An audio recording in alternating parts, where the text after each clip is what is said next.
BJP बनाम RSS, बयानों की भारी बौछार। राम भक्तों में अहंकार, क्या कह गए इंद्रेश कुमार।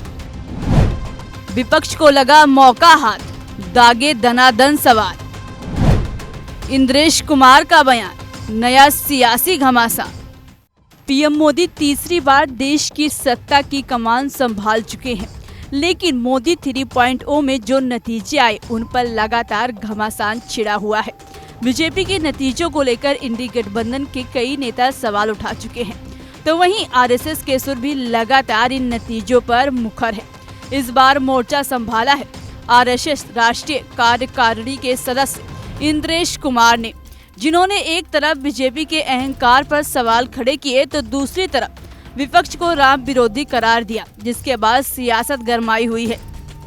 जिन्होंने राम की भक्ति की पर धीरे धीरे अहंकार आ गया, उस पार्टी को सबसे बड़ी पार्टी घोषित कर दिया। पर उसका और जो पूरा उसको मत मिलना चाहिए, जो शक्ति मिलनी चाहिए, वो भगवान ने अहंकार के कारण बोला। जिन्होंने राम का विरोध किया उनमें से किसी को भी शक्ति नहीं दी, सब मिलकर भी नंबर 1 नहीं बने, नंबर 2 पर खड़े कर दिए। इसलिए प्रभु का न्याय बड़ा विचित्र नहीं है, बड़ा सत्य है, बड़ा आनंददायक है। इसलिए जिस पार्टी ने भक्ति की, अहंकार आया, उसको 241 पर रोक दिया, पर सबसे बड़ी बना दी। जिनके अंदर राम की अनास्था थी, अश्रद्धा थी, और उनको सबको मिलकर 234 पर रोक दिया। कहा तुम्हारी अनास्था का यही दंड तुम्हें है कि तुम सफल नहीं हो सकते। इसलिए जो राम की भक्ति करे तो निरअहंकार करे, और जो राम का विरोध करे उसका अकल्याण अपने आप है, प्रभु नहीं बिगाड़ दिया। इसलिए लल्लू सिंह, उसने जनता के ऊपर जुल्म किए थे। राम जी ने कहा थोड़ी देर 5 साल विश्राम कर ले, अगली बार देख लेंगे तेरा भी क्या करना। इसलिए राम भेदभाव नहीं करते हैं, राम सजा नहीं देते।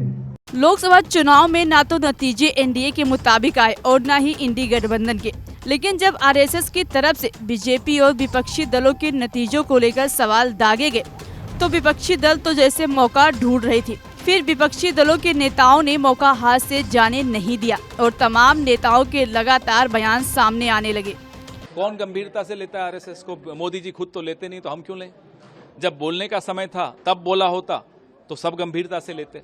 तब आप चुप रहे, सत्ता के मजे आप भी लूट रहे थे। हर जिले में, हर राज्य में आरएसएस के कार्यालय बन रहे थे, तब तो आप चुप रहे।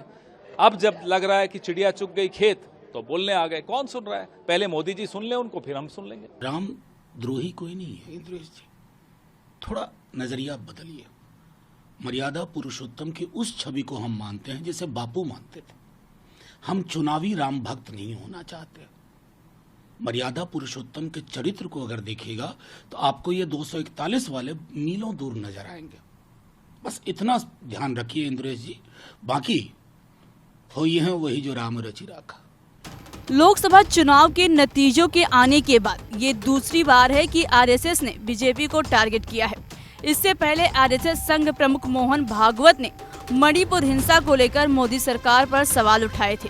दरअसल इस विवाद की जड़ लोकसभा चुनाव के बीच बीजेपी अध्यक्ष जेपी नड्डा का वो बयान है, जिसमें उन्होंने कहा कि पहले हमें यानी बीजेपी को आरएसएस की जरूरत थी, लेकिन आज बीजेपी सक्षम है, आज पार्टी अपने आप को चला रही है। इस बयान के बाद इस पर खूब विवाद हुआ। विपक्ष की तरफ से भी इस पर खूब सियासत हुई। खैर, देखने वाली बात ये होगी कि बीजेपी और आरएसएस के बीच बढ़ती तल्खियां कम होती हैं या फिर विवाद और बढ़ेगा। फिलहाल अभी के लिए इस खबर में इतना ही। बाकी देश दुनिया की तमाम खबरों के लिए देखते रहिए हिंदी खबर।